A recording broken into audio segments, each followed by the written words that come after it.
Today I'm going to explain you what I did when I was working at Tele2 to kind of like optimize the automation of the React Native application they were building.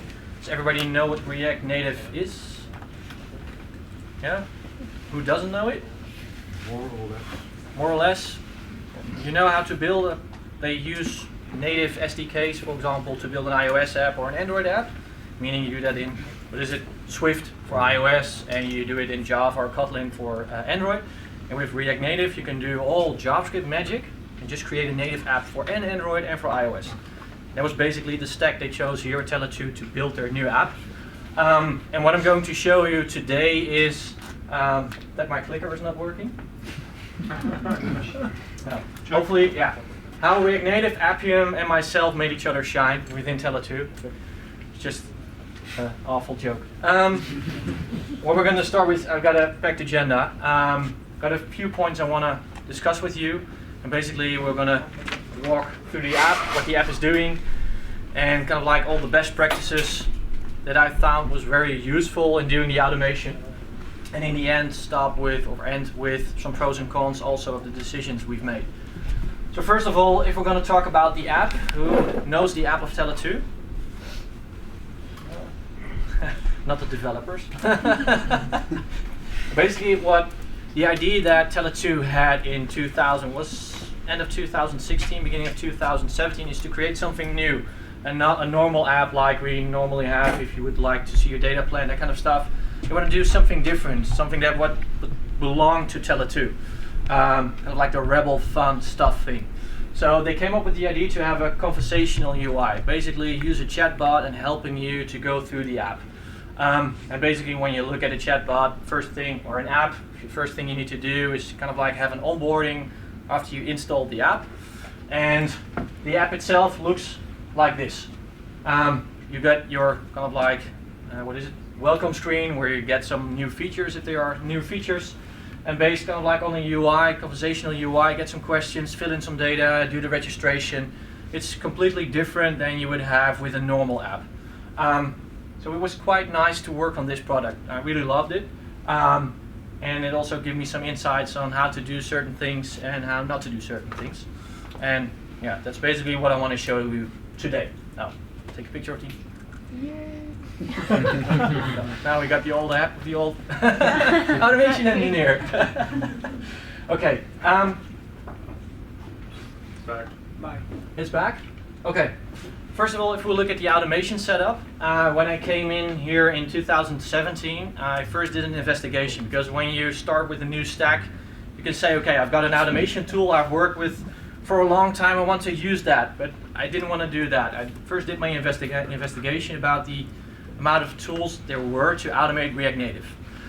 In the end, we came up with using Appium, together with Appium Desktop, just to get kind of like translation between the views and there's like the UI hierarchy of the elements. We're using WebdriverIO. Main reason for that was we selected a tool that we could use with JavaScript, because the application itself was already written in JavaScript, and it also gave some more responsibility to the team, that I was not the only, how do you say, unicorn in the team that could do the automation, and when I was gone, nobody could do it, kind of like get full responsibility within the team.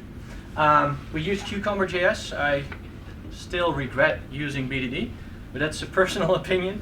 But we did that because everything that was written in Gherkin style and BDD style, even the features, the stories were written, so it was kind of like easy to make a translation out of that. And last but not least, we used a reporting tool called Multiple Cucumber HTML. You will see it later on. Really nice report. I'm not going to tell who created it. And in London 2018, I gave a talk during Appium conference where I explained kind of like the journey for Tele2 in selecting the tools. And especially when you're talking about React Native, a lot of people think, okay, you need to use Detox. I did some comparisons, and if you want to know more about it, watch the talk. It's on YouTube and get more information there. So this was the automation setup we started using to automate the app. Like when you're developing your React Native application, you want to script once and do kind of like build your application twice for iOS and for Android. And I also wanted to do that for the automation scripts itself.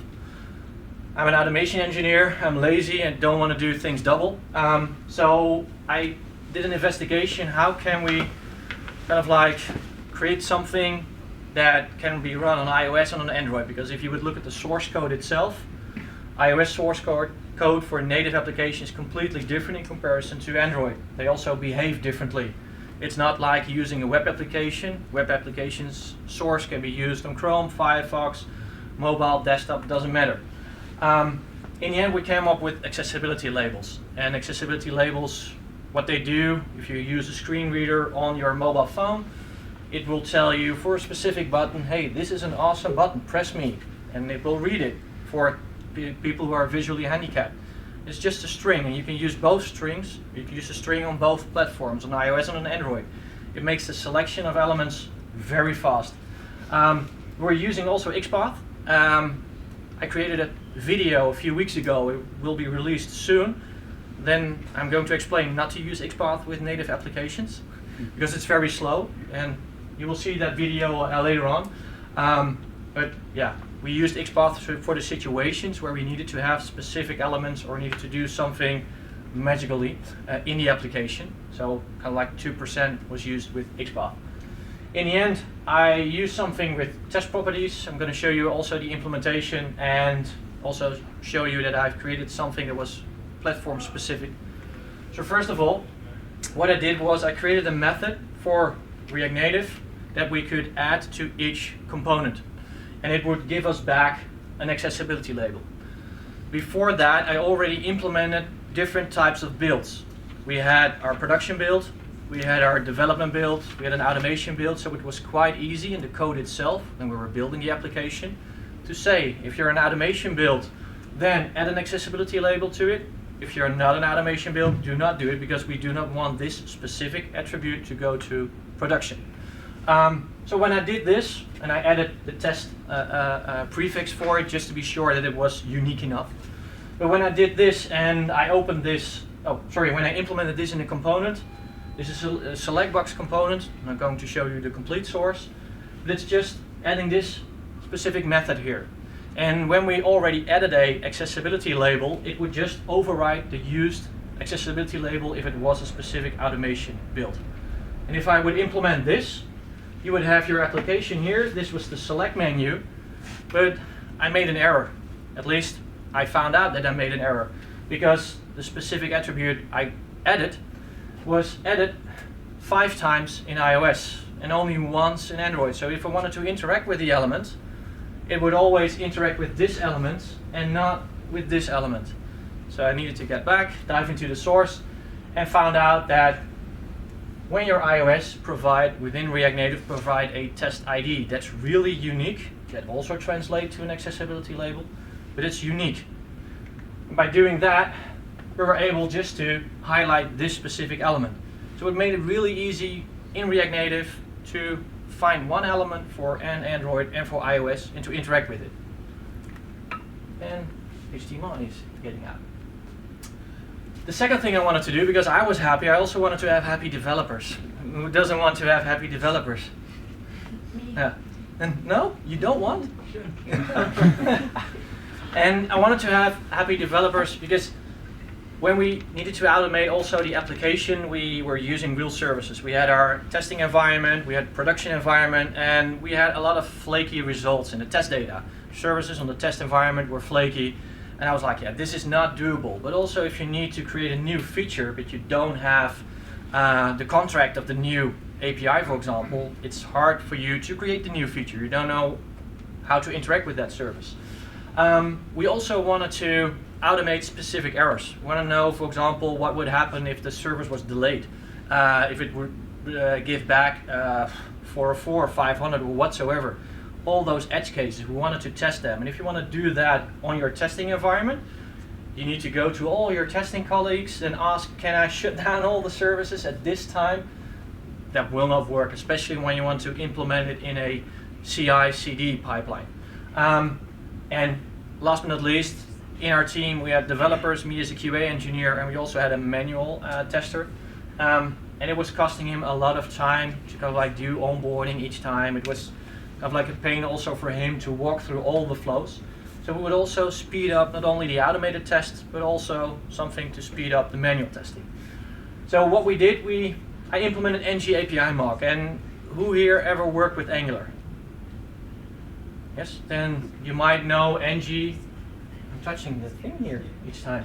Then you might know ng stands for Angular. It is a mocking module for Angular, but I've been working with the mocking module also at a different customer. It was really easy to use. I thought, okay, let's try to implement it into the app. So I implemented it into the app. It was quite easy to do that because the developers already created awesome code to do that. So that was really easy. What you see here on the right, this is the UI for the mock server itself. What you see here, for example, is a service, and just a mock service. And you can select different scenarios if you want, and you can tell, give me back a default response or whatever response you want. So I would now say, okay, I want to have an unauthorized flow, but now just log in. I would already be able now to test my unauthorized flow without doing something different with test data. We all know it's difficult to get proper test data. I was also able to add delays. This was really, really helpful because now we could test if the spinner was shown yes or no. Try to do that on your testing environment with real services. It's a pain to do that. So it really helped the automation engineers, but also the developers, because it was now easy for them to kind of like create a mock file or get data from the service team, create a new mock, create different scenarios, and quite easy to build the feature in a very, how do you say, qualitative high way? High quality. High quality, the other way around. So the features we built were good when we released them. Almost always good, but yeah. And this really helped. So not only happy developers, but also a happy product owner. After this optimization, I thought, okay, there's more to do for the optimization when we're building our application. And one of the things was animations.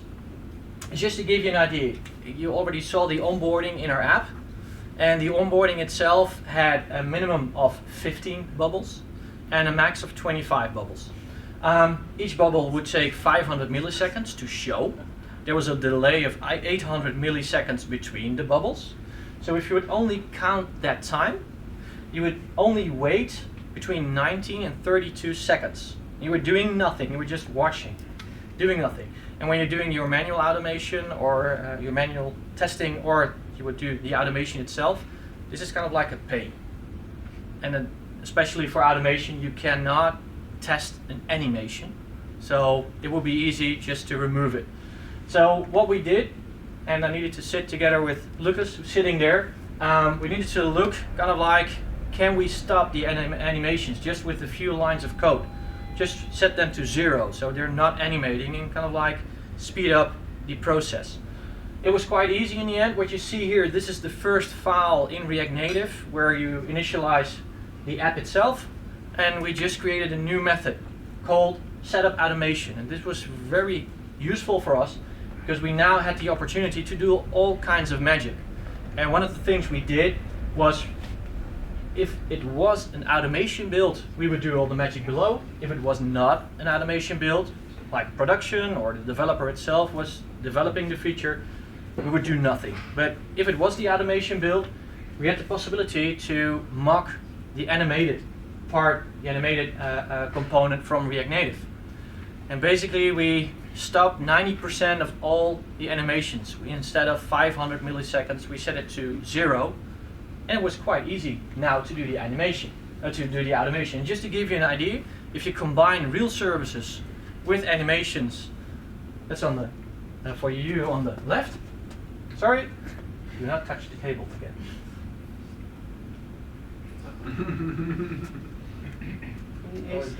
Yeah. On the right, automation or manual interaction with the app was done within 15 seconds. No delays in the service because we had the responses directly, but on the left for you, you would see that it will take some time with real services and with the animations to walk through the app. And this was really painful also for the automation because it took 40 seconds, meaning we've got a difference here of 25. Yes, 25 seconds. Still good at counting. So this was our first optimization we did. Second one, sorry. So if we also needed to think about the automation strategy itself. We also needed to kind of like optimize the automation strategy. What would we test where? Because you can test a feature on all devices, but it's not always needed. You can speed up your process by thinking about, first of all, what types of devices do my customers have? Well, Tele2, telecom company, we know which devices our customers have. So we divided it into a budget range, because we had customers that were using budget phones, a mid-range, and high range. And based on that, we would also look at the test cases. You had some flows that needed to work on each phone. For example, onboarding. If you cannot onboard on whatever phone, then kind of like there's no business for you, because a customer cannot buy a new subscription, cannot buy a new data plan or whatsoever. So that's how we kind of like looked at risks, what features should be tested and when should it be tested. And now this is kind of like the only thing I like about Cucumber. We did that by tagging our test cases, because you can just easily use tags. And just to give you an idea, just say, okay, this is an OS specific one, or this is something for all devices, or just leave it out. It depends on what type of tag you give. And you can just pinpoint, okay, run it on this device or that device. It was quite easy to do that. So that was the second optimization. The third optimization was using shortcuts, because if you would look at automating the app, kind of like 95% of all the features was behind the onboarding flow. So, or onboarding flow would be the best tested feature in the app, but yeah, that was only used once. The other features like seeing your subscription, seeing your data, that kind of stuff, that was really valuable for the customers. So we needed to kind of like find a way to make it easier to go to, for example, your data plan. So we needed to do some magic. And I started with doing some magic with deep linking. And for the first 5 major features we had in our application. So I started doing that on my machine, on emulators and simulators. Sorry, I touched something.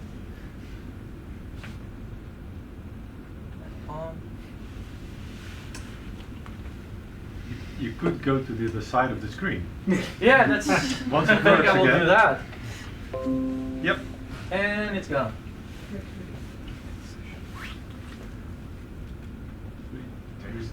Try to change the source of the TV. Our TV lost it. I'll stand on that side. Sorry. You will keep the power. Yeah. Wait a minute, maybe I need to reconnect. 1 second. Yeah, I think the problem is on the port of the CPX. Yeah.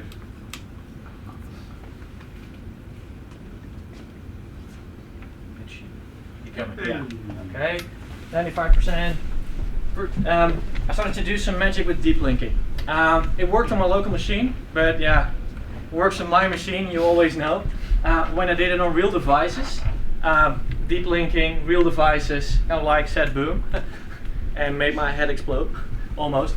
Now I know better. I've written an article about using deep linking together with Appium and real devices, but yeah, that's knowledge you gain after a few years.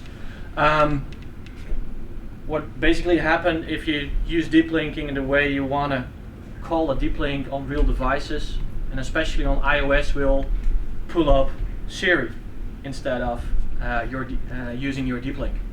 So that was quite annoying. So I found another way, and I think the way I found was even better. What I found was just to create a simple screen with all the features in it.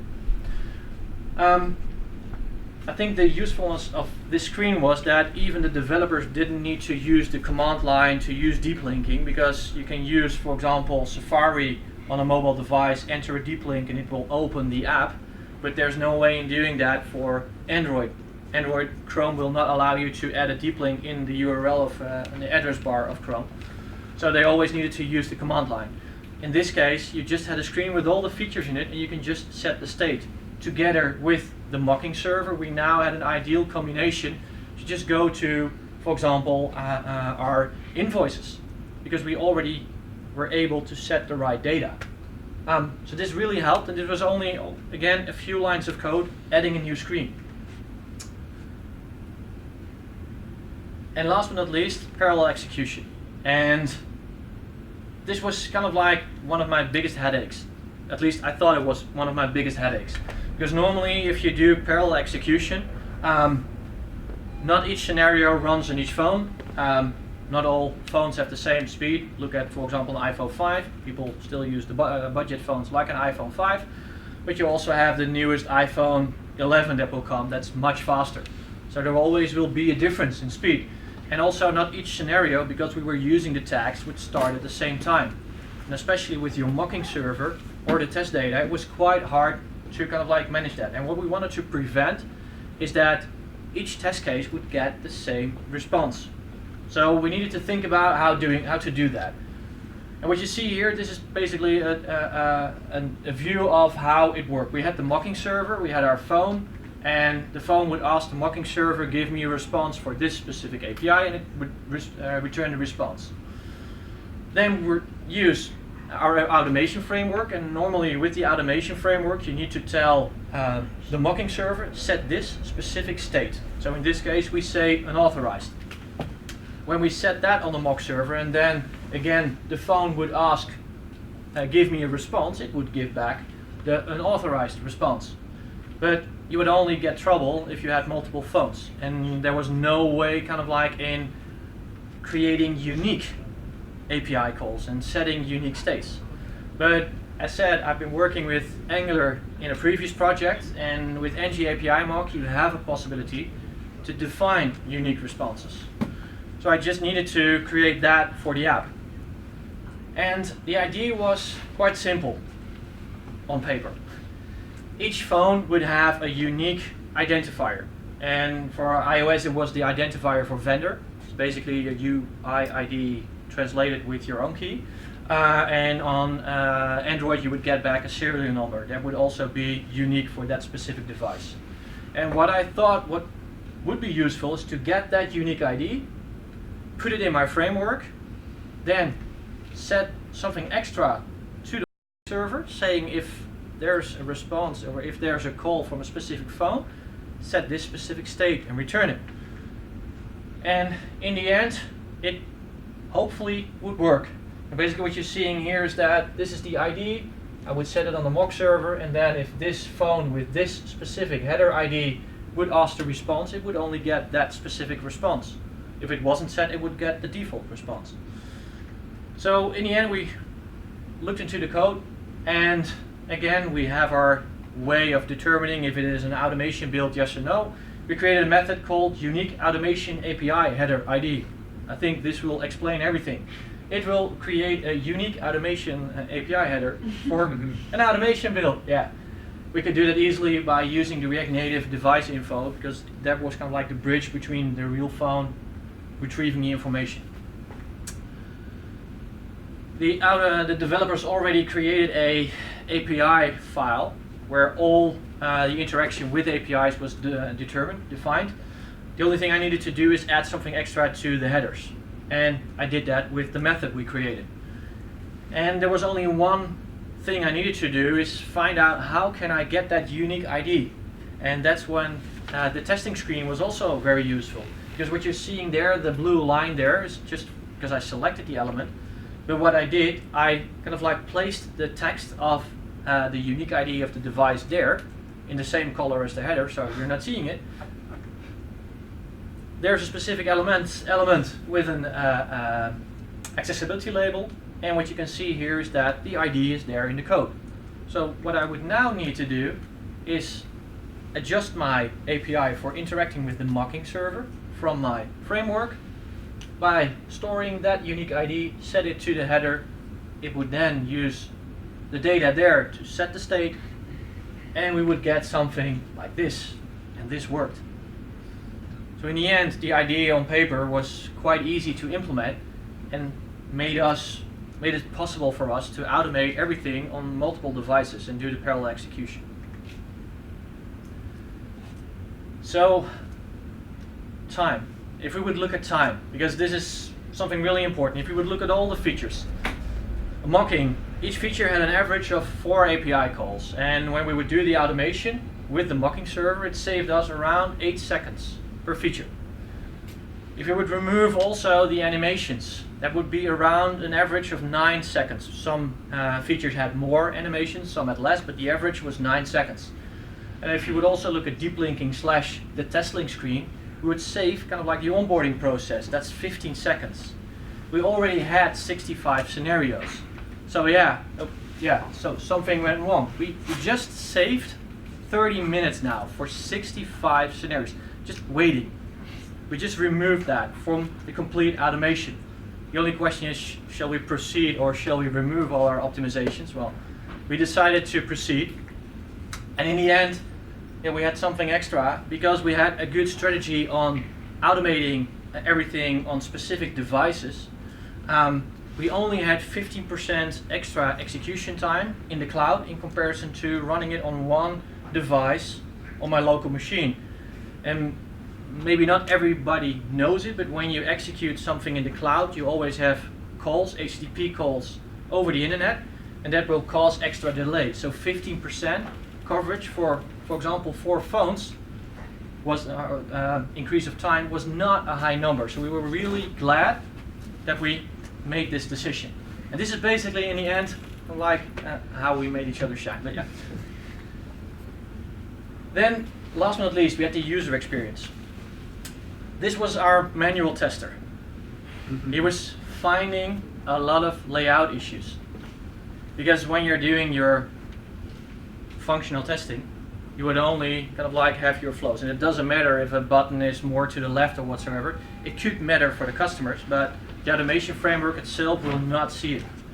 So what we did, we sat together and we thought, okay, how can we solve this? Because we need to remove some work from him, because he needs to think about kind of like the extreme situations and not only think about, okay, does the layout look like how it should look like.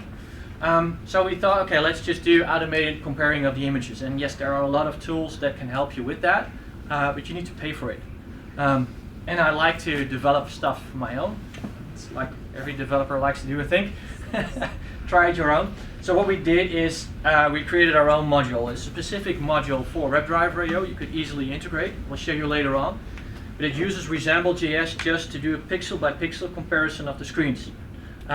Must say it is pixel by pixel, so if there's one pixel that's not in the right place, it would also fail. But it gave us a good impression if features were broken due to layout issues, yes or no. We kind of like already had the logic of selecting elements due to the WebdriverIO element selection. The only thing we need to do is really understand how Appium works and the UI hierarchy works.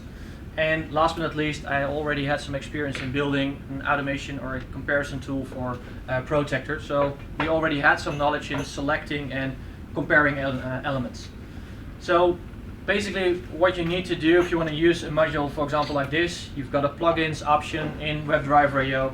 Just put it here, say this is the baseline folder, this is the folder you need to store the images. You take the actual images. You've got some methods, for example, saving elements or saving a screen, or you could also do comparing elements. You could provide some options like blocking out some stuff. Really nice, and you would get back a mismatch percentage that would be 0 if there's no mismatch, or the percentage. And when we were done building the module, we need to migrate from React Native 54 to 57. And all the functional tests were succeeding. I thought, okay, this is the right moment just to test and to verify if the module can do its work. So I just ran it on this feature, and normally you will not see something really different here. But the comparison found out that there was an issue. There was an indentation issue due to upgrading some components that got new styling, made the indentation different. But it was not only on this place. It was on multiple places. And we had issues with our buttons. We had issues with rounded borders. We had issues even with our login form, our re-login form. So basically, the module itself already proved its value. We integrated it in the report, and I said I would get back to the awesome report I mentioned in the beginning. What we did, we just created one feature where we walked through the complete app. And even though we had a mismatch, we did not let the test fail. We would just go through all the tests. We would just kind of like swallow the errors if there was an error. And basically what we did in the end, in an after hook in QComma, we said if there's a difference, pick up all the differences, put them in the report, and provide the mismatch percentage. And this gave us a very good idea about the quality of also the layout. And this removed a lot of work for our manual tester, because we were running this also on real devices. If you want to know more about it, you can find it on my GitHub project. I just updated it where in the previous slides you saw a black box. I added some opacity, so all the blockouts, you can now already see what type of blockouts you're doing. But this is basically what you can do with it. So last but not least, the pros and the cons. Because yeah, if you select a solution, it has pros and it has cons. Well, first of all, the pros, it increased the quality for the features and also the quality and also the release speed. Because the quality was even better when we released the feature. It speeded up development itself, and it also gave us the opportunity to test what we really needed to test. We needed to test a new feature. We didn't need to test the whole flow. One test was enough to do the onboarding, not 20 or 65 tests to do the onboarding. And in the end, as you saw, it speeded up the execution time. We also got remark from other colleagues saying you are not using real services. And yes, we were not using real services, but we as an app team were not responsible for the complete environment. So we kind of like had the opportunity to show also within the organization by using this that some services were not working as they should work. So more focus was also put on services. That was really awesome. Some people also saying, okay, the app you're testing, it's not the real app. It's not the app the customer is using. Yes, but I think I already shown you that maybe I added 20 lines of code to remove the animations. In the end, it might be 150 lines of code I added to get all the optimizations. It's based on risks. You just need to determine what risk you want to take. Do you want to wait at least 30 minutes and not doing anything, or do you want to get your fast feedback? So just find your balance here. And one thing we had in the beginning is that a developer was trying to fix an animation. And he was like, why is this animation not working? He was kind of like pissed off. And then we found out he was using the automation build that didn't have the animation. So it was kind of funny. It was also the guy sitting there that had that issue. But this was kind of fun, but also a con of yeah, this choice. So, yeah, I don't know if we have some time. This is a chat bot I'm using already here. I hope we have some time left for questions. If not, pizza's already there.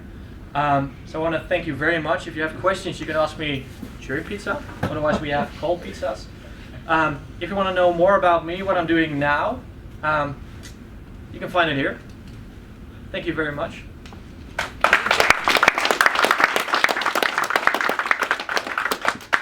Food.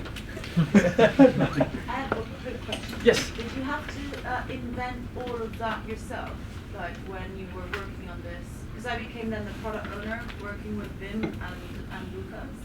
And when I came, it was all set up. But there's like no like guidebook to be like, okay, this is how you should do it. Now it sounds so obvious. Yeah, now it sounds obvious, Yeah. but it wasn't.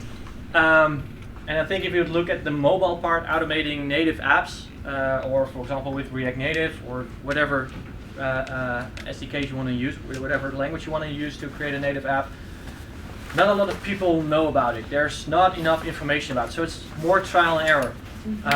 So it was kind of like 40 hours Tele 2 and 10, 20 hours at home figuring out how to do it. And like I said, for example, we were using XPath to find elements. Recently, after reading documentation, something we all do right at once, but after reading documentation, I found out that that's the worst selector to use to do automation. It slows down the time. So, like through the years, you learn more and more and more, and then you come to this. And then when you leave, you can give this to your new colleagues. So, yeah. Thank you. Any other questions, by the way? Yeah. Yeah, why do you regret using BDD, and what would you have used, or what approach would you be using instead if you could go back? I think if we look at least at Cucumber, in my opinion, that's my opinion, it adds a lot of syntactical sugar to the automation process and to coding process. So you could even make create issues in your like translating. You've got, what is it, 20,000 is a lot. I think if you have 65 scenarios, each scenario would have at least 3 step files or steps, meaning you got around 200 regular expressions you need to use. And if you would look at how it works, is that how BDD Cucumber works is that it will look at a step, then it will try to match all the regular expressions. It will walk through all the files you're creating. So it also adds some latency to it. And in my opinion, if you would look at BDD, to 9 out of 10 organizations, they're not using BDD in the way BDD should be used. So that's basically the reasons why I don't like using BDD, because not everybody knows how to use it, and it adds some extra complexity to it. Actually, you weren't using BDD, you were using Cucumber. Exactly, but it is a BDD tool. It is a BDD tool, but Yeah. that's just the syntax. BDD is something completely different. Exactly, but again, if you would then look at people, the first thing that people will say is that if they want to do BDD, it's directly connected to Cucumber. Unless you're looking at Java, you've got JBehave, and there's another one, Yeah. you've got Serenity, but not the other way around. If you're going to be using BDD, you're probably going to do something like Cucumber. But if Yeah. you're using Cucumber, it doesn't mean you're doing BDD at all. it is invented to be a BDD tool. Yeah, Let's- but But you're using it for testing, right? And Depends. for, Depends whether you write your scenarios first or your code first. If you write your code first, it's not really BDD. No.